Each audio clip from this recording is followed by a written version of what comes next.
নমস্কার, কেমন আছেন সবাই? আবার জীবনের ওঠা পড়ার নতুন দিনের নতুন একটা ব্লগ ভিডিও নিয়ে চলে এলাম আপনাদের সামনে। এই যে একেবারে সকালের স্নিগ্ধ কোমল আকাশ, আর দেখুন মেঘের আনাগোনা কিন্তু চলতেই থাকে এখন।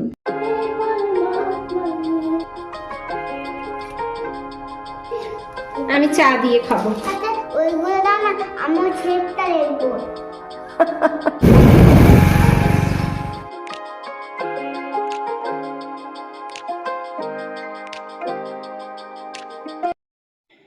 ভোরবেলায় উঠেই শুরু করে দিয়েছি হেলদি ব্রেকফাস্ট বানাতে। আসলেই ছেলেদের টিফিনটা রেডি করছি এখন আর কি। এর মধ্যে আমি কিন্তু টিফিনটা বসিয়ে এখানে ভাতটা বসিয়ে দিয়েছিলাম, নয়তো কিন্তু এটা প্রেসার কুকারে করলে খুব ইজি হয়ে যায় আর অনেকটা তাড়াতাড়ি হয়ে যায়। কিন্তু আমি যেহেতু ভাতটা বসিয়ে দিয়েছিলাম, তারপরে ভাবলাম যে না, অন্য কিছু আর করব না, এইভাবে একটা ওয়ান পট মিলের মতো করে দিই আর কি। তবে এখানে আজকে পেঁয়াজ রসুন কিছুই দিইনি। আজকে এখানে দিয়েছি হচ্ছে একটুখানি আদা আর দুটো টমেটোর পেস্ট, আর তার সাথে একটা কাঁচা লঙ্কা আর একটুখানি দারচিনি আর এলাচ, এটা দিয়েই আজকে কিন্তু মশলাটা বানিয়েছি, আর কিছু দিনই। আর সাথে নুন আর হলুদ। আর ঘরে যে ভাত খাওয়া হয় যে চালের, সেই চালের ভাতেই করছি, নর্মাল চালের ভাতে। সাথে কিন্তু আমি 2 মুঠোর মতো গোবিন্দভোগ চাল দিয়েছি। আসলেই আমাদের এখানে গোবিন্দভোগ রাইসটা পাওয়া যায় না আর কি, ওজন্য একটুখানি কম আছে, ওজন্য আমি অল্প করে দিয়েছি। আর তার সাথে কিন্তু ঘরে যে চালটায় ভাত খাওয়া হয় সেই চালটাই, নর্মাল চালের আমি এই ভেজ রাইসটা করে দিলাম, এতে পেটটাও ভরা থাকবে, তাই না? তো আমরা রেডি হয়ে গেছি। তো বড় ছেলের স্কুল আছে, তো ওকে স্কুলে পৌঁছাতে যাচ্ছি। তো আমি দুজনে এখন লিফটের কাছে চলে এসেছি, তো ওকে স্কুল পৌঁছে দিয়ে আসি, তারপরে আবার ছোটো ছেলেকে নিয়ে যেতে হবে।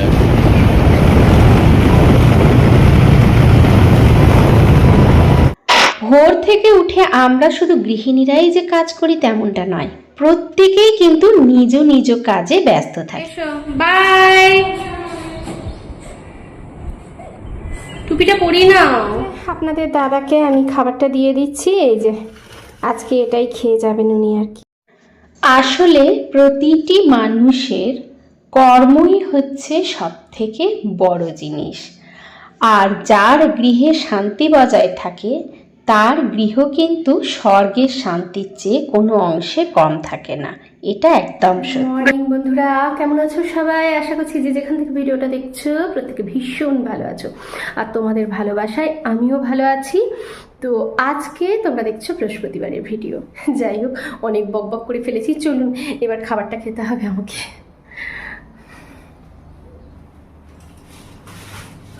তো এই যে ফল শেষ হয়ে গিয়েছিল, তো জন্য আপনাদের তারা ওই ছেলেদেরকে যখন স্কুলে দিয়ে এসছেন তখন ফল নিয়ে এসছেন। তো এই ফলগুলোকে গুছিয়ে রেখে দিই। আর আমি ভাবছি, আমি তো রাইস খাবোই না, যেটা করেছি এই যে আমার আছে, এই যে ছোলা আছে, বাদাম আছে। এই ছোলা বাদাম ভেজানো তো আমার থাকেই, ওই ছোলা বাদাম ভেজানো দিয়ে একটু মুড়ি খাবো, সাথে কলা খেয়ে নেবো, আর পারলে একটু ছাতু নিয়ে নেবো, ব্যাস আমার হয়ে যাবে।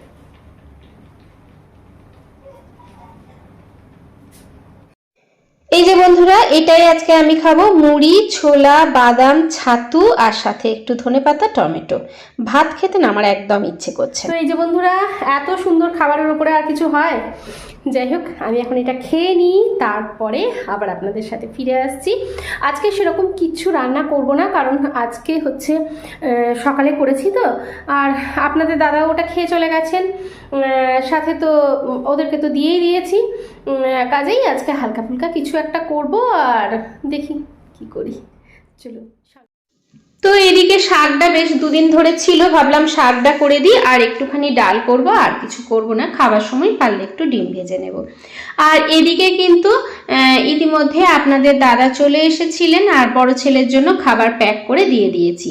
আর বড় ছেলেকে আজকে কিন্তু ওই ভেজ যে পোলাওটা করেছিলাম ওটাই দিয়েছি, কারণ চটজলদির মধ্যে ওটা খেয়েও নেবে, আর সকালেরটা ছিল খানিকটা, ওদেরকে টিফিনেও দিয়েছি, পেটটাও মোটামুটি ভরা থাকবে, আর খেলবে তো, খুব বেশি হেভি খেয়ে খেলাটা তো ভালো নয়, ওর জন্য আর কি। আমরা যদি শান্তি অর্জন করতে চাই, অবশ্যই অন্যকে শান্তি দেওয়ার চেষ্টা করা উচিত। অবশ্যই শান্তির জন্য নিজের পরিবারকে সবার আগে কিন্তু ভালোবাসতে হবে। আসলে প্রতিটি ঘটনার আড়ালে থাকে কোনো না কোনো কারণ। দেখবেন পৃথিবীর প্রতিটি মানুষের চিন্তা, দৃষ্টিভঙ্গি, ব্যবহার সবই কিন্তু আলাদা আলাদা। কেউ তোমার হাসিতে আনন্দ খুঁজে পাবে, আবার কেউ তুমি যখন হাসবে তার আড়ালে কিন্তু লুকিয়ে থাকা কষ্টটাকেও অনুভব করবে।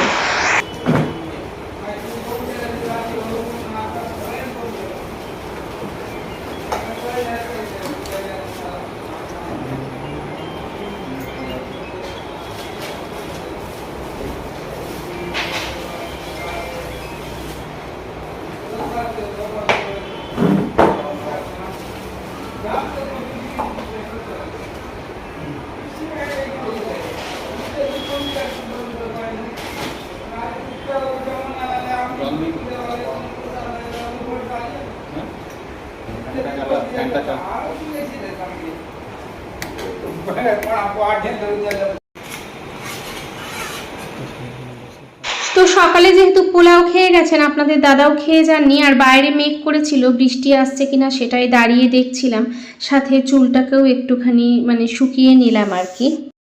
এই যে এর মধ্যে কিন্তু ছোট ছেলেও চলে এসেছে, ওকে স্নান টান করিয়ে দিয়েছি। এই যে স্নান টান করিয়ে দিয়েছি, উনি খেলছেন। ও আবার হ্যাঁ বলো বাবা। দেখ কি গো, এসো এসো, চুলটা ঠিক করে দিই, নাহলে না চুলটা কেমন হয়ে যাবে। বলো মা। ফুটগুলো আছে ওইগুলো দাও না, আমি শেপটা লিখবো।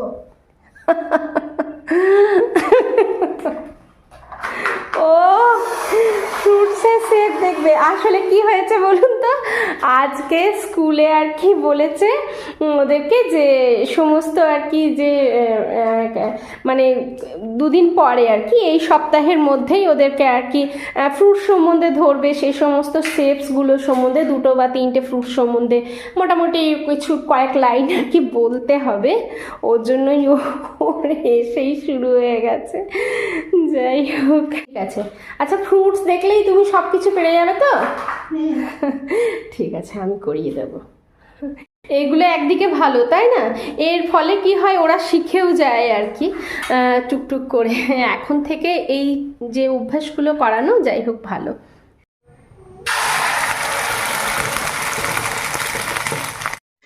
তো এদিকে ছোট বেটুকে ডিম দিয়ে ভাত দিয়ে দিচ্ছি, ডিম ভেজে। তো আপনাদের দাদা বললেন যে না আমার দেরি হয়ে যাবে, কারণ উনি তো মানে খেতে আসেন যখন তখনই বড় ছেলের খাবারটা দিয়ে আসেন, আর তারপরে নিজেও খেয়ে নেন, আর তারপরেই তো কলেজে যেতে হয় আর কি, মানে খাবার টাইমটুকুই কিন্তু উনি পান। তো আজকে আর সেটা করেননি, আজকে বললেন যে আমার পেট ভর্তি আছে, অল্প একটুখানি ডাল খেয়ে উনি কিন্তু চলে গেছেন, ছোলা টোলা খেয়ে, বললেন যে বিকেলে এসে খাবো। যাই হোক, ছোট বেটুকে খেতে টেতে দিয়ে আমি চলে এসেছি এখানটা পরিষ্কার করব বলে। যাই হোক, এখন কিন্তু প্রায় বিকেল হয়ে এসছে, বাচ্চারাও খেলাধুলা শুরু করে দিয়েছে। মোমবাতিগুলো পড়েছে না, এগুলো এটা দিয়ে এত সুন্দর উঠছে, তাই বললাম চুপ করতো, যেটা ব্যবহার করলে আমার কাজটা সহজ হবে সেটাই ভালো হয়।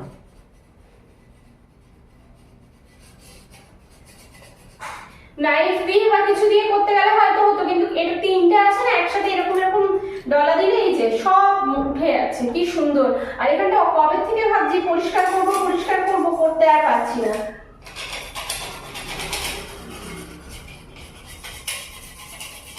ওর জন্য আজকে আমি দেখলাম যে এইটাই হচ্ছে সুযোগ, এখন আমি পরিষ্কারটা করে নিই। সমস্ত কিছু উঠে গেল, কি সুন্দর করে পরিষ্কার হলো, দেখতেও ভালো লাগছে। বাস এবার বসে নিলেই হয়ে যাবে। এত গুঁড়ো গুঁড়ো মোমবাতির পড়েছিল না, এই যে সব ভর্তি হয়ে গিয়েছিল। ও আর এরপরে কিন্তু পেস্ট আর শ্যাম্পু দিয়ে আমি ভালো করে মানে সেই স্কচ ব্রাইটগুলো, নতুন স্কচ ব্রাইট নিয়ে ভালো করে পরিষ্কার করছি। খুব সুন্দর পরিষ্কার হয়েছিল, একদম ধপধপে সাদা। আর দেখবেন টাইলস জিনিস না নোংরা হলে ভালো লাগে না, বিশেষ করে সাদা কালারটা সাদা থাকলেই ভালো লাগে। আর ছোট ছেলে যেই দেখেছে আমি বাগানের সব নিয়ে পরিষ্কার করছি, ছোট ছেলে তো ভীষণ হাসি। তার জন্য আমি বলছিলাম চুপ কর, তুই তোর কাজ কর, আমাকে পরিষ্কার করতে দে। তো আমি এইভাবে বিকেলবেলাতেই কিন্তু ঘরটা পরিষ্কার করলাম। কি করব, এইবারে দেখুন সকালবেলা তো পরিষ্কার হয়, কিন্তু তখন না এইরকমভাবে পরিষ্কার করা হয় না। যখন টাইম পাই তখনই করে নিতে ইচ্ছে করে আর কি। আজকে ইচ্ছেই ছিল যে এই জায়গাটুকু পরিষ্কার করে নেব। তো যাই হোক, আপনাদের দাদা আসার সময় নিয়ে চলে এসেছিলেন ব্রেড পকোড়া। খেয়ে নে তোরা, আমি একটু পরে খাচ্ছি, আমি চা দিয়ে খাবো। যা, তিনজনে খেয়ে নে। সন্ধে টন্ধে দেওয়া হয়ে গেছে, এদিকে আজকে ওকে এখানেই পড়তে বসিয়েছি। আর ওরা তো তখন খেলো, তো আমি আর তখন খাইনি, এখন খাবো। এখন একটুখানি চা দিয়ে আর এই ব্রেড পকোড়াটা নিয়ে বসে পড়েছি, এখন খাবো। আর রাত্রে দেখি কিছু টুকটাক করবো। রাত্রে না মানে ভাত আছে আর আছে, আপনাদের দাদাও বলছে যে এইসব খেয়ে আর ইচ্ছে করছে না, তো একে তো নিয়ে বসতেই হবে, না হলে তো এ পড়বে না। আর পড়বে না বলতে ওকে তো পড়াতে হবে, তাই না?